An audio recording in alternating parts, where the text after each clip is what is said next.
How are you doing, Alexandra? I'm good. How are you guys? It seems like you're having Good, thank fun. you. Cold and rainy London. It's cold and rainy here. Well, it's hot and rainy here in Puerto Rico. So, Very nice. Quite a big fan of this. oh, congrats on the series. I absolutely love this season. It's very, very different from the first season, so I liked it a lot. I like both seasons actually and how they like differ from one another. I want to start with you, Gugu. Your character walks this very fine line between like being the protagonist. I mean, she is the protagonist, but also being like the villain, the antagonist at the same time. You yourself, do you find yourself like taking sides with her on the choices she makes? Oh no, I mean I'm on her side as the actor playing her. I think you have to be on your character's side. You Really? know, I think you can't judge them while you're inside their shoes. I think it's about trying to understand them, even if they make sort of morally questionable choices. I think, you know, you've got to be able to get in the headspace of what made them do that. Why would they be like that? You know, and I think that's the fascinating thing about Sophie's journey. I think in season one, you know, she was looking to her husband and her lover and her friends are going, is he the bad guy? Is he the bad guy? Oh no, I'm the bad guy. You know, and I think, you know, that self-discovery has been really interesting, finding out that she wasn't really as good and innocent a person as she thought she was. And I think coming into season two, you know, we really see her becoming sort of the investigator of her own life. And I think the truth is, as she says at the end of episode one, she hasn't got anything left to lose, you know, so the stakes could not be higher for her. So I try not to judge her. I think that, you know, her heart is in the right place. She's been through a lot, and she's doing her best to kind of find the mystery of her identity, find out what happened to her mother, have some kind of justice and expose this family, the Huntley family. But so even though the things that she does, you know, may not be, you know, considered, you know, either good or bad, I think, like you were saying earlier, you know, I think Veronica creates these characters that are, you know, hard to judge. You trust them when one minute, you don't trust them the next. It's the grey area, really.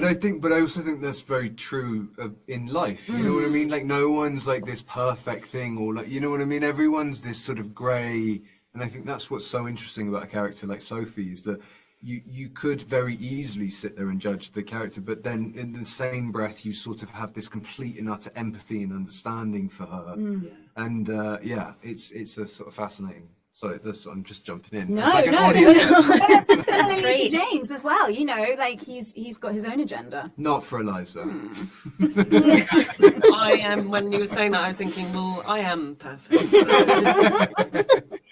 Well, then, and Oliver, I mean, you just spoke, and I keep forgetting that you're British after Hill House and The Invisible Man. I keep forgetting over and over again. And then you're in this setting in London and having these dialogues with Gugu. How do you keep from that British accent? Doesn't it make you like get into your accent? How do you do it? Sort of a huge amount of fear. It's mainly built on fear. It was particularly hard, actually. I feel like it was harder this season because you're immersed by.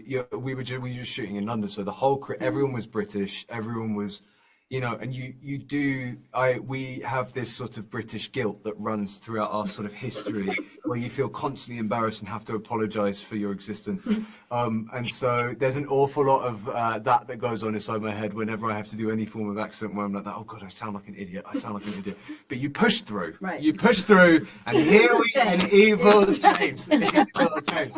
You made it And it's through. great. You know, this is the first time I've ever done a second season of something. And so picking up a character and continuing on a journey, it's been such a fascinating experience, you know.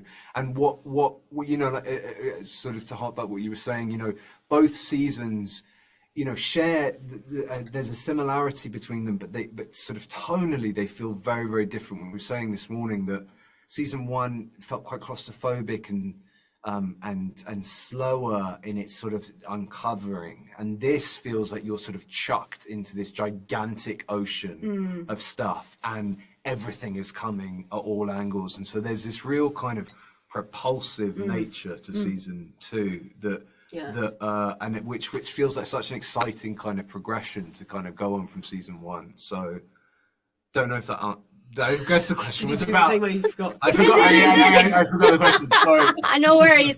Oh, well, they're wrapping me up. Millie, you did such a great job. I wish I had more time, but thank you all so much and congrats. No problem.